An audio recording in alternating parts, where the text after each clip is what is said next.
Sorry પપ્પા, sorry. ઈ મેં બોલ ની બરાડા હું પડે કયક નું મારું હૃદય બિહાર દે તું. પપ્પા હું તમને સૂચના આપવા આવ્યો તો કે શિયાળો ચાલુ થઈ ગયો અને મારી નિશાળનો ટાઈમે 7 વાગ્યાનો. હા તો હું પપ્પા કા સાહેબ ને કહો બપોરની પારી કરી નાખે કા પછી લઈ આવો તમે મારી સલ્ટી ત્યાંથી. હવે સલ્ટી વારી નો થાતો બેલું કાઢીને માર દે માથામાં. હું તાર જેવડો હતો ને સવારમાં 6 વાગ્યામાં ભેહું તારવા વયો જતો ને તમારે ખાલી ખંભે દફતર નાખીને ભણવા જવું પડે એમાંય બર પડે છે. હા એનો મતલબ તમે નકરી ગુલિયું જ મારી છે. હવે મારી તો મારી હું કર લે બોલ તું. તો હું લઉં ન્યા તમારું. આ તો તમે પપ્પા છો એટલે તમને માફ કિયા ગયા બસ. બેટા તારો બાપ છું હો દોસ્તાર નથી. हमें तो अपनों ने लूटा। પપ્પા આ વાતનું કંઈક સોલ્યુશન કાઢો ને. આવા શિયાળામાં હવારમાં 7 વાગ્યા નિહાળે જવું કેટલું વહમું હોય તમે તો સમજી શકો ને. કારણ કે તમે 6 વાગ્યામાં હવારમાં બેહું લઈને જતા ખબર હે ને તમને. આ બેટા એક કામ કર તું હાંજે હું તઈ નાઈટ ડ્રેસ પહેરીને હું ને જગ્યાએ તું તારે યુનિફોર્મ પહેરીને સુઈ જાય એટલે હવારે ડાયરેક્ટ ઉઠીને મોઢું બોડું ધોઈને પાવડર બાવડર ચોપડીને માથામાં તેલ બેલ નાખીને વહી જવાનું ડાયરેક્ટ નહીં રે. અને હા એટલે એક વાત તો ભૂલતો જ નહીં તું સ્પ્રે છાંટવાનું ભૂલતો નહીં. બાકી એને બધાને એમ લાગશે તું નાયા વગર આવ્યો.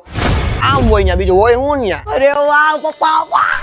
मैं अगर अपनी जवानी का सुना दूं इससे આપણે એનો અલગથી કોક દી કાર્યક્રમ ગોઠવશું. સારું હાલો પપ્પા.